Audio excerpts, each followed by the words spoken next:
പെറ്റമ്മയെ കൊല്ലാൻ ഒറ്റുകൊടുക്കുന്നത് പോലാണ് നമ്മുടെ മാതൃരാജ്യത്തിന് ഒറ്റുകൊടുക്കുന്ന പൗരന്മാരെ ആരെങ്കിലും ഉണ്ടെങ്കിൽ അവര്. പക്ഷെ നമുക്ക് സങ്കടകരമെന്ന് പറയട്ടെ, അങ്ങനെ കുറെ ആളുകൾ നമുക്ക് തിരിച്ചറിയാൻ പറ്റി. നമ്മുടെ രാജ്യത്തെ ഒറ്റുകൊടുക്കുന്ന ചില സംഘങ്ങൾ ഉണ്ട്.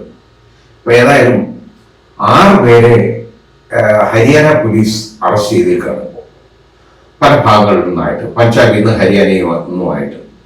അതില് വളരെ പ്രശസ്തയായ ഒരു ബ്ലോഗർ ഉണ്ടായിരുന്നു, ജ്യോതി മൽഹോത്ര, ഹരിയാന. ജ്യോതി മൽഹോത്രയെ അറസ്റ്റ് ചെയ്തത് എല്ലാവരെയും ഞെട്ടിപ്പിച്ചു അക്ഷരാർത്ഥത്തിൽ കേട്ടോ. ജ്യോതി മൽഹോത്രയെ അറസ്റ്റ് ചെയ്തത് യഥാർത്ഥത്തില് Hisar police station, Hisar civil lines police സ്റ്റേഷനാണ് ഹരിയാനയില്. ഇതിന് കാരണം എന്താണെന്നുള്ളത് ചിന്തിക്കുക. ഇവര് ഈ സ്ത്രീക്ക് ഈ ചെറുപ്പക്കാരിയാണ്, 3 ലക്ഷം ഫോളോവേഴ്സ് ഉള്ളവരാണ് അവര്.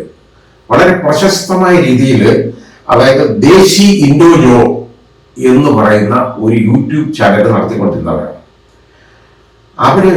പിന്നെ മനസ്സിലാകുന്നത് എന്താണെന്നറിയോ, ഇത് വളരെ നമ്മുടെ ഇന്റലിജൻസ് എന്തായാലും ഇത് കണ്ടുപിടിച്ചു ഇവരിങ്ങനെ. കാരണം ഇന്ത്യയിലെ പല തന്ത്രപ്രധാന മേഖലകളെ കുറിച്ചും വ്യോമ താവളങ്ങളെ കുറിച്ചും സൈനിക താവളങ്ങളെ കുറിച്ചും ഒക്കെ ഉള്ള ഇൻഫർമേഷൻ കറക്റ്റായിട്ട് പാകിസ്ഥാൻ ഇന്റലിജൻസിന് കൊടുക്കുകയാണ്. എവിടെ കിട്ടുന്നു എന്നുള്ളത് അന്വേഷിച്ച് വന്നപ്പോഴാണ് ഈ സ്ത്രീയിലേക്ക് ചെന്ന് പതിക്കാനിടയായത് നമ്മുടെ കണ്ണുകൾ. അവര് ഈ 2023 തന്നെ 1 തവണ പാകിസ്ഥാൻ സന്ദർശിച്ചിട്ടുണ്ട്. അപ്പൊ തന്നെ മനസ്സിലാവുന്നത് പാകിസ്ഥാനിൽ പോയിട്ടുള്ളവര് ആരാണെന്ന് വെച്ചാൽ എന്തിനു പോയി എന്നുള്ളതിനെ കുറിച്ച് അന്വേഷിക്കണമല്ലോ. എവിടെ ഇപ്പോ പിടികൂടിയിട്ടുണ്ട് ഇവരേതായാലും. അവരെവിടെന്നറിയോ, അവര് പാകിസ്ഥാനിൽ പോയപ്പോ പാകിസ്ഥാനിൽ ഇന്റലിജൻസിലെ പെട്ട ഒരു ഡാനിഷ് എന്ന് പറയുന്ന ഒരാളുമായിട്ട് പരിചയപ്പെടാനിടയായിട്ടുണ്ട്.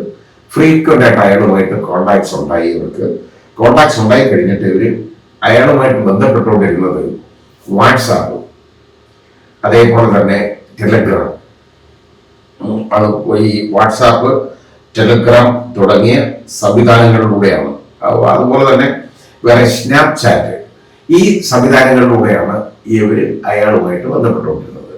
ഒരുപാട് ഇൻഫർമേഷൻ കൊടുത്തു. ഇവരെ അറസ്റ്റ് ചെയ്തപ്പോൾ ഇവരുടെ ഫോൺ പരിശോധിച്ചപ്പോൾ ഇയാളുടെയൊക്കെ പേരെല്ലാം വ്യാജ പേരുകളാണ് അതിൽ സേവ് ചെയ്തിരുന്നത്. ഈ ഒറിജിനൽ നെയിം ഒന്നും സേവ് ചെയ്തിട്ടില്ല. ഏതായാലും ഇവർ ചിന്തിക്കേണ്ട കാര്യം എന്ന് പറഞ്ഞാൽ എന്താ കഴിയും, നമ്മുടെ രാജ്യത്തെ ഒറ്റുകൊടുക്കുകയല്ലേ ചെയ്തത്. ഈ ചാരപ്രവർത്തി എന്ന് പറയുന്നതിന് ഞാൻ പറയുന്നില്ല, ഇതിന് ജാതിയോ മതമോ ഒന്നുമില്ല, പ്രത്യേകിച്ചുള്ള മുഖവുമില്ല. ഇങ്ങനെയുള്ള കുറെ ആളുകൾ എങ്ങനെ മാതൃരാജ്യത്തെ ഒറ്റിക്കൊടുത്തിട്ട് അതിൽ നിന്ന് പണം ഉണ്ടാക്കുക, ആ രീതിയിൽ ജീവിക്കാൻ ശ്രമിക്കുക എന്ന് പറയുന്നവരെ എന്ത് ചെയ്യാൻ പറ്റും? ഇവരെയൊക്കെ വെച്ചേക്കാൻ പറ്റുമോ? ആ രീതിയിലല്ലേ ഇവരൊക്കെ കൊടുക്കുന്ന ഇൻഫർമേഷൻ വെച്ച് നമ്മുടെ രാജ്യത്തെ എത്ര സഹോദരങ്ങൾ നമുക്ക് കൊല്ലപ്പെടും അതവർ ചിന്തിക്കുന്നുണ്ടോ? ഇതറിയാൻ വയ്യാതൊന്നുമല്ലല്ലോ. ഇവരൊക്കെ വളരെയധികം വിവരമുണ്ടെന്നൊക്കെ നമ്മൾ വിചാരിക്കുന്ന ആളുകളല്ലേ ഈ പറയുന്നത്.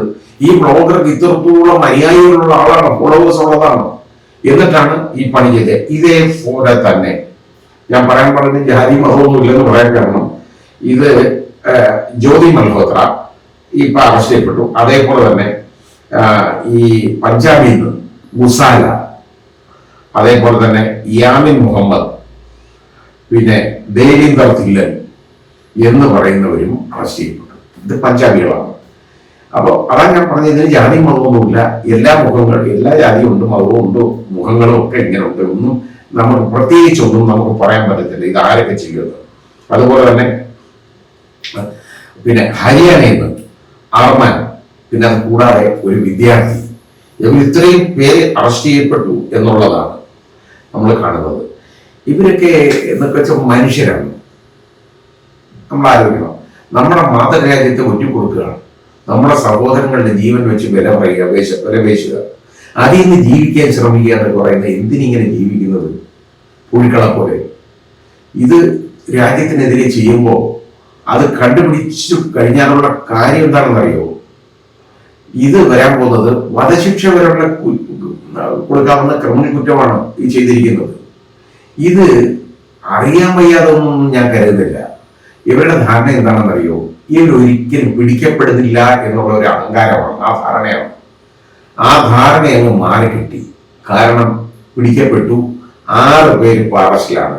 ഇതേപോലെ എവിടെ ഉണ്ടെങ്കിലും ഇവരെല്ലാം ഉന്മൂലനം ചെയ്യണം. കാരണം നമ്മുടെ രാജ്യത്തെ ഒറ്റുകൊടുക്കുന്ന ആളുകൾ നമ്മുടെ രാജ്യത്ത് വേണ്ട. അവരൊക്കെ നമ്മുടെ സഹോദരങ്ങളായിട്ട് നമുക്ക് കണക്കാക്കാൻ പറ്റുമോ? നമ്മളിൽപ്പെട്ടവര് സ്വന്തം സഹോദരങ്ങൾ ഒറ്റുകൊടുക്കുന്നതല്ലേ ചെയ്തുകൊണ്ടിരിക്കുന്നത്? അമ്മയെ ഒറ്റുകൊടുക്കല്ലേ ചെയ്തുകൊണ്ടിരിക്കുന്നത്? രാജ്യത്തിനെതിരെ പ്രവർത്തിക്കുമ്പോൾ അതാണ്, ആ വികാരമാണ് നമുക്ക് വേണ്ടത്. ഇവിടെ ഞാൻ പറയുമ്പോൾ എപ്പോഴും ഞാൻ പറയാറുള്ളത് പോലെ നമുക്ക് ഒരൊറ്റ രാഷ്ട്രീയമുള്ളൂ ഇതിനെ സംബന്ധിച്ചിടത്തോളം, നമ്മുടെ ഇന്ത്യയെ സംബന്ധിച്ചിടത്തോളം ഭാരതം, അതാണ് നമ്മുടെ രാഷ്ട്രീയം. വേറെ അപ്പുറത്തോട്ട് രാഷ്ട്രീയം വേറെ ഇല്ല. ഒരു കക്ഷി രാഷ്ട്രീയവും ഈ സമയത്ത് പാടില്ല. അതേപോലെ തന്നെ നമുക്ക് വേണ്ടത് നമ്മുടെ മതം എന്ന് പറയുന്നത് എന്താണ്? ഒരൊറ്റ മതമാണ്, അതും ഭാരതം. അതിനപ്പുറത്തോട്ടുള്ള ഒരു മതവും നമുക്ക് ആവശ്യമില്ല. ഈ സമയത്ത് നമ്മൾ എപ്പോഴും നിൽക്കേണ്ടത് നമ്മുടെ മാതൃരാജ്യത്തോടൊപ്പമാണ്. അതിനുവേണ്ടി വളരെ കഠിനമായിട്ട് നമ്മൾ പ്രയത്നിക്കണം, നമ്മൾ കൂടെ നിൽക്കണം. നമ്മളാൽ കഴിയുന്ന എല്ലാ കാര്യങ്ങളും നമ്മുടെ രാജ്യത്തിന് വേണ്ടി സഹായങ്ങൾ നമ്മൾ ചെയ്തു കൊടുക്കണം. നമ്മളെ കൊണ്ട് എന്തൊക്കെ ചെയ്യാൻ പറ്റുമോ അതൊക്കെ ചെയ്തു കൊടുക്കണം. ഞാൻ പറഞ്ഞില്ല, ഇനിയിപ്പോ നമുക്ക് ഇതുപോലുള്ള ബുദ്ധിമുട്ടുകൾ നമുക്ക് പലത് വരും. ഒരു യുദ്ധമാണ് വരുമ്പോ നമുക്ക് ഒരുപാട് നഷ്ടങ്ങളൊക്കെ ഉണ്ട്. ഇപ്പൊ ബ്രഹ്മോസ് മിസൈലൊക്കെ നമുക്ക് പോകുമ്പോൾ ഒരു മിസൈല് പോയി ഒരു കേന്ദ്രം തകർക്കുമ്പോ ആ മിസൈൽ തകർന്നു പോകല്ലേ. അപ്പൊ അത് മിസൈൽ എന്ന് പറയുന്നത് ഇപ്പം അതിനൊക്കെ അത്രത്തോളം ധനച്ചെലവുള്ളതാണ്.